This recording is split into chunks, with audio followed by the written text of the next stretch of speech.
आतंकवाद के खिलाफ भारत का पक्ष रखकर आए पक्ष विपक्ष के सांसदों से प्रधानमंत्री नरेंद्र मोदी की मुलाकात हुई है। जब इन सांसदों को अपना अपना अनुभव प्रधानमंत्री से साझा करने का पूरा मौका मिला है और जब आतंकवाद के खिलाफ भारत की नई डॉक्ट्रिन को विदेश मंत्री एस जयशंकर दुनिया को समझाने में जुटे हैं, तब मोदी नीति के खिलाफ जो सवाल पूछे जा रहे हैं, क्या वो सही है?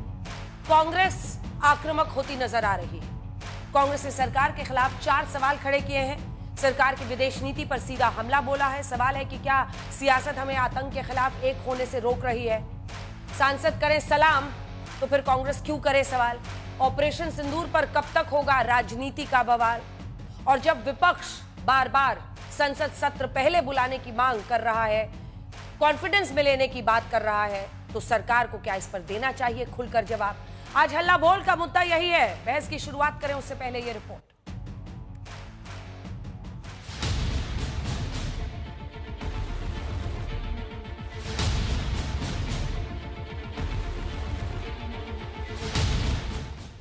प्रधानमंत्री और विपक्ष के सांसदों का ऐसा मेलजोल अगर अजूबा नहीं लेकिन अद्भुत तो है।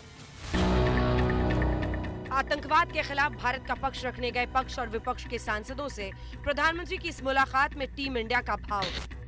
प्रधानमंत्री जब सांसदों से मिले तो एक एक सांसद से मिलकर उनका व्यक्तिगत अनुभव जाना। जिन सांसदों के साथ प्रधानमंत्री की केमिस्ट्री की खास तस्वीरें दिखी, उनमें कांग्रेस के शशि थरूर और मनीष तिवारी जैसे सीनियर नेता शामिल हैं। लेकिन ऑपरेशन सिंदूर में सरकार की भूलों को गिनाने में जुटी कांग्रेस के सवाल खत्म नहीं हो रहे। कांग्रेस महासचिव जयराम रमेश ने पूछा कि 32 देशों में भेजे गए सांसदों से मिलने के बाद क्या प्रधानमंत्री मोदी पाकिस्तान चीन रणनीति और सीडीएस के खुलासों पर राजनीतिक दलों को विश्वास में लेंगे? क्या मॉनसून सत्र में पहलगाम पर बहस कराएंगे? क्या पहलगाम के हमलावरों के खिलाफ प्रयास दोगुने करेंगे? और क्या करगिल की तरफ ऑपरेशन सिंदूर का रिव्यू कराकर रिपोर्ट संसद में रखेंगे? आपने सांसदों से तो मिल लिया, 50 सांसदों से मिल लिया जिनको आपने बाहर के देशों में भेजा था राष्ट्रीय हित में, पर कब आप सर्वदलीय बैठक की अध्यक्षता करेंगे? कब आप विपक्षी पार्टियों की जो नेता हैं, लीडर हैं, एमपी नहीं लीडर हैं ऑपोजिशन पार्टी के दलों के, उनसे आप कब बातचीत करेंगे? उनको आप कब विश्वास में लेंगे? और जो मुद्दे उठे हैं पहलगाम आतंकवादी हमले के बाद, ऑपरेशन सिंदूर के बाद, उस पर कब बातचीत करेंगे? यही नहीं, विदेश मंत्री जयशंकर के खिलाफ मुखबिर और गद्दार जैसे शब्दों का इस्तेमाल कर चुकी कांग्रेस की दलील है कि आज भारत की विदेश नीति पूरी तरह से लुढ़क चुकी है। ऑपरेशन सिंदूर के बाद स्थिति ये है कि कोई भी बड़े राष्ट्रों को छोड़ दीजिए, छोटे छोटे देश हैं वो भी हमारे साथ नहीं खड़े थे। स्थिति ये है कि जब भारत पाकिस्तान का ऑपरेशन सिंदूर हो रहा था, लड़ाई चल रही थी, उस समय अमेरिका आधा घंटा पहले अमेरिका का राष्ट्रपति ट्वीट करते हैं और कहते हैं कि मैंने सीज फायर करवा दिया। पूरा देश सन्नाटे में था, अपमानित महसूस कर रहा था। प्रधानमंत्री जी चुनाव के समय खूब बोलते हैं, लेकिन ऐसे समय में चुप्पी साध लेते हैं। भारत की विदेश नीति पर कांग्रेस का यह हमला ऐसे समय में तेज हुआ जब विदेश मंत्री एस जयशंकर यूरोप के मिशन पर हैं। बेल्जियम और लक्जमबर्ग के भारतीय समुदाय के सामने उन्होंने आतंकवाद पर मोदी नीति को दोहराया है। To hit Muridke and to hit Bhavalpur, because these were the 2 most prominent, open, declared, notorious centers of terrorism in Pakistan. And for decades, from these 2 places, people have set out, this is where it was planned, this is where it was organized, this is where it was financed, this is where it was justified. From here, people came out to do bad things in India. We are very determined, the decision to go in there and hit them. इससे पहले Belgium में यूरोपीय प्रतिनिधि के सामने भी विदेश मंत्री ने पाकिस्तान की सही हैसियत बता दी थी। This is actually a response to the threat and to the practice of terrorism. So I would urge you to make it, don't think of it as India-Pakistan, think of it as India-Terroristan. you will then appreciate. सवाल यह है कि क्या कमजोर विदेश नीति के तेवर ऐसे हो सकते हैं जैसा कांग्रेस का आरोप है? जब शशि थरूर, मनीष तिवारी, सलमान खुर्शीद जैसे नेता प्रधानमंत्री की रणनीति का हिस्सा बने हैं, तब कांग्रेस के सवालों की गंभीरता कितनी है? जब असदुद्दीन ओवैसी की राजनीति भी आड़े नहीं आई, तो कांग्रेस की राजनीति बीच में क्यों आई? ये सवाल बड़ा है।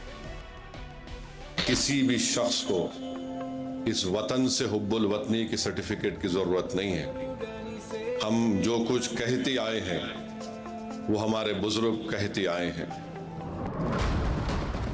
आतंकवाद के खिलाफ विपक्ष सरकार के साथ है, ये दलीलें कांग्रेस ने कई बार दी हैं, लेकिन इसका लिटमस टेस्ट तो संसद के मॉनसून सत्र में ही होगा। ब्यूरो रिपोर्ट, आज तक।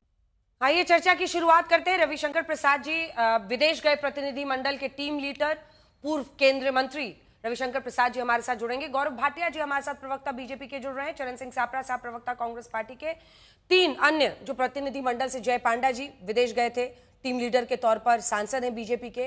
राजीव राय जी सांसद हैं समाजवादी पार्टी के, विदेश गए प्रतिनिधि मंडल के भी सदस्य थे हमारे साथ। ये सभी लोग कुछ देर में जुड़ेंगे, लेकिन गौरव भाटिया जी सबसे पहले आपके पास आते हुए मुझे लगता है कि जो विपक्ष के सवाल हैं, जयराम रमेश जी ने जो सवाल पूछे हैं वो सवाल और उनका जवाब आज आपको देना चाहिए। वो कह रहे हैं पाकिस्तान चीन, मैं स्पेसिफिकली पूछ रही हूं पॉइंटर्स के साथ, और हमने इसके ग्राफिक्स भी बनाए हैं। पाकिस्तान चीन रणनीति और सीडीएस के खुलासों पर क्या आप हमें विश्वास में लेंगे? मॉनसून सत्र में पहलगाम पर बहस करेंगे? पहलगाम के हमलावरों के खिलाफ प्रयास दोगुने करेंगे? और करगिल की तरह ऑपरेशन सिंदूर का रिव्यू कराकर रिपोर्ट संसद में रखेंगे? चारों पर आपका जवाब। धन्यवाद अंजना जी। सबसे पहले जो आदरणीय प्रधानमंत्री श्री नरेंद्र मोदी जी ने कल कहा है, सभी डेलीगेट्स के लिए उन्होंने कहा we are proud of you, Bharat को आप पे गर्व है। मैं समझता हूँ ये दिखाता है किस तरह से सभी तमाम सांसदों की भी जो शख्सियत है वो निखर के आई है, क्योंकि उन्होंने भारत की बात करी। और प्रधानमंत्री जी ने भी दिखाया है कि दलगत राजनीति से ऊपर उठ के भारत को अपने हर सांसद पे विश्वास है और ओछी हल्की राजनीति हम नहीं करेंगे। दूसरी बात, हमने क्या पाया है अंजना जी, मैं आपके सवालों को उत्तर देने के लिए बाध्य हूं, लेकिन मैं ये 2-3 बातें जरूर कहना चाहूंगा। सबसे पहले पूरे विश्व में एकजुटता का एक संदेश गया है, पक्ष हो चाहे विपक्ष हो। भारत एक आवाज में पूरे विश्व में बोल रहा है कि पाकिस्तान पर्याय है आतंक का, आतंकिस्तान, जैसा हमारे विदेश मंत्री जयशंकर जी ने भी अभी कहा है। तीसरी बात जो सबसे महत्वपूर्ण है, आप देखिए किस तरह से चाहे वो यूएई हो चाहे सऊदी अरेबिया हो, जो इस्लामिक मुल्क हैं, उन्होंने भी भारत का समर्थन किया है। अमेरिका, यूके, इन्होंने हमारा समर्थन किया है। इजराइल ने हमारा समर्थन किया है। क्या दर्शाता है, आपने देखा किस तरह से कोलंबिया ने तो अपना स्टैंड बदल के भारत का समर्थन किया। ये दिखाता है ये जो डेलीगेशन गया है ये बहुत ही सक्सेसफुल रहा है और ये बहुत दूरगामी एक सोच थी, उसी का परिणाम है। अब मैं दूसरी तरफ आता हूं, आपकी रिपोर्ट में पूछा जा रहा था कि विपक्ष खासकर कांग्रेस आक्रामक है। अंजना जी, आक्रामक होना अच्छी बात है, लेकिन आक्रमण करना किस पे है ये जरूर पता होना चाहिए। आक्रमण करना था पाकिस्तान पे, राहुल गांधी वो आक्रमण कर रहे हैं नरेंद्र मोदी जी और भारत पे। और मैं इसलिए ऐसा कहता हूं, आप भी जानते हैं, राहुल गांधी बार बार कह रहे कितने रफेल गिरे। अरे पूरे विश्व में खबर चल रही है कि पाकिस्तान के 11 एयरबेस क्षतिग्रस्त हुए, उनके फाइटर प्लेन गिरे, उनके 100 आतंकी मारे गए, 40 सैनिक मारे गए। राहुल गांधी को तो वो आवाज को बुलंद करना था भारत की तरफ से, नहीं कर पाए। दूसरा, देश के प्रधानमंत्री को कहते हैं सरेंडर नरेंद्र। अब आप मुझे बताइए, देश का प्रधानमंत्री अगर सरेंडर कर देगा, कौन निर्देश देता है सेना को, कौन खुली छूट देता है? किस लिए हमारी सेना ने ऐसा प्रहार किया? क्योंकि निर्णय लिया गया प्रधानमंत्री जी द्वारा कि सेना को खुली छूट है। इसलिए मुझे दुख होता है कि एक तरफ शशि थरूर, आनंद शर्मा जी हैं, पी चिदम्बरम है जो डेलीगेशन का हिस्सा नहीं थे, उन्होंने तारीफ करी, सलमान खुर्शीद ने तारीफ करी, लेकिन राहुल गांधी, जयराम रमेश हैं जो लोग केवल नकली गांधी परिवार की चाटुकारिता करते हैं, चिंताजनक है। अब मैं जल्दी जल्दी आपके सवाल के उत्तर दे देता हूं। सबसे पहले आपने कहा मॉनसून सत्र में इस विषय पे चर्चा होगी, क्यों नहीं होगी? लोकतंत्र है, हमारा लोकतंत्र का मंदिर है। जो बिंदु आएंगे नियम अनुसार अगर उसको उठाया जाएगा, स्पीकर महोदय हैं वहां पे, बिल्कुल अनुमति देंगे, चर्चा होगी। लेकिन एक बात याद रखिएगा, ऑपरेशन सिंदूर अभी भी चल रहा है अंजना जी, उतनी ही चर्चा होनी चाहिए विपक्ष की तरफ से भी कि कोई भी जानकारी हमारा शत्रु देश आतंकिस्तान हमारे खिलाफ इस्तेमाल ना करे। ये पहला बात। दूसरी बात, आपने कहा कमेटी का गठन, तो अंजना जी मैं आपको बता दूं 26/11 का हमला हुआ था, क्या विशेष सत्र बुलाया गया था पार्लियामेंट का? नहीं बुलाया गया था। क्या कमेटी का गठन किया गया था? नहीं किया गया था।